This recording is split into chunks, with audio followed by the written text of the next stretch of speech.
Hello, everybody. This is Pastor Willie, and this is the encouraging word for today.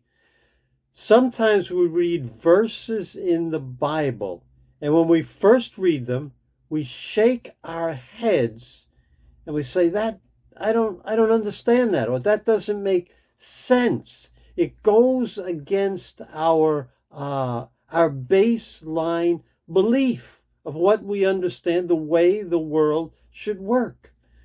It goes against our preconceived ideas of what it means to follow Jesus, of what to expect. Let me give you an example. If a doctor gives me a medicine and there's a side effect to the medicine, but the doctor doesn't tell me about the side effect, I take the medicine, and when I start experiencing the side effect, maybe it's a pounding headache, I think there's something wrong. And I think I shouldn't be taking this medicine. But a good doctor will give you a medicine and tell you there's going to be this side effect. You're going to have bad headaches, pounding headache for 2 days, and then it will subside. That's your body reacting to the medication. Then when I get the headache, I say, yeah, this was to be expected, and I'll keep taking the medicine. That's called normalizing. Doctors call that normalizing what's going to happen with the treatment or the medicine. So keep that thought in mind. When Jesus called Peter, we're following Peter's life, he said something very simple. Follow me, and I will make you fishers of men. That was it. No promises after that. Follow me, and I will make you a fisher of men. When Jesus invited the rich young ruler to follow him, he said, sell all you have, give it to the poor, and come follow me, and you will have treasure in heaven.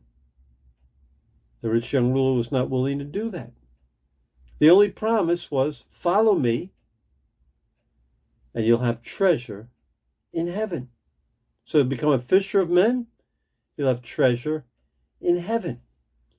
When Jesus called Matthew, he just said, follow me. Matthew got up and left. You see, we believe, have a preconceived idea that following Jesus will lead to certain results in our life. We believe a lie. And you know who's behind lies? The father of all lies, Satan. We basically believe at our core that if I follow Jesus, good things will happen to me. Good things will happen to me. Now that's a true statement. If you follow Jesus, good things will happen to you. But the whole problem is how we define good things. Yes, you'll have treasure in heaven. That's a great thing, the best thing. Yes, you will become a fisher of men. Yes, you'll be following Jesus. But when we hear good things, we define good things, or I'm talking for myself and probably many of you, the absence of pain in my life, the absence of suffering in my life, maybe financial stability. Maybe people will like me. I will have friends. Peter, even though Jesus didn't make any promises at all to Peter, Peter probably thought that also. Follow Jesus. And remember, the disciples were arguing who's the greatest. They're going to sit on his right and his left. They thought, we're going to have power and authority here. We have preconceived ideas of what it means to follow Jesus. But Peter learned. He learned to get rid of all those preconceived ideas. And he learned that sometimes following Jesus involves suffering. Listen to what Peter says in 1 Peter chapter 3, verse 17. For it is better, if it is God's will, to suffer for doing good than for doing evil. Now we can agree with part of that very easily. It's better to suffer for doing good than to suffer for doing evil. Of course, that makes sense. But the problem I have a hard time with is I don't see, if I'm doing good, why I should suffer. Suffer for doing good? I thought doing good, no suffering. Why? Jesus never said, follow me and you're going to suffer. He didn't say that. And what happens is many start to follow Jesus and then they turn away and stop following when suffering and troubles come into their life because they are a follower of Jesus. Maybe they're rejected by their friends. Maybe no one wants to hang around with them anymore. Maybe even their spouses and family members have opposition to them. In some areas of the world, if you become a follower, your family will even try to kill you. They get opposition from other people. Maybe persecution in parts of the world. There'll be persecution if you follow Jesus. That was true when Jesus was writing this letter, what we call 1 Peter. There was persecution. But Jesus did prepare us for all of these things.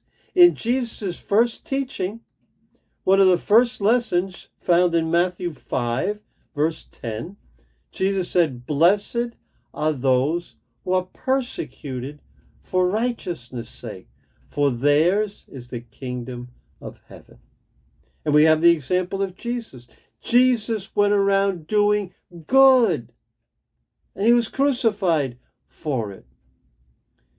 So, excuse me, he says it is better if it is God's will. So sometimes it is God's will that we suffer. Not for doing evil, not for being fools, but for doing God's will. It's a testimony of our faith to others. One famous church father said, "The blood of the martyrs is the seed of the church." In other words, when people suffer and even give their lives following Jesus, it causes others to be drawn and see that this is something real, and they follow it. The church actually grows during times of suffering and persecution. Suffering also refines our faith. Trials are designed to refine our faith, make us stronger. So we will suffer for doing good. Some type of persecution, and sometimes building our own faith. So we arm ourselves like the doctor who at the beginning says, when you take this medicine, you're going to have a headache for a while. But the medicine is going to cure you. And yes, my friends, when we take Jesus and follow him, yes, we will suffer persecution, opposition, ridicule for doing good. But we understand that that's to be expected. But we will have treasure in heaven, and we will become fishers of men. And we will have Jesus walking with us because he walked the same road. And so in suffering, God is at work, accomplishing his will and his purposes through and in us. So it's much better, if it's God's will, to suffer for doing good than it is for doing evil. God bless you. Have a great weekend, and I'll see you on Monday.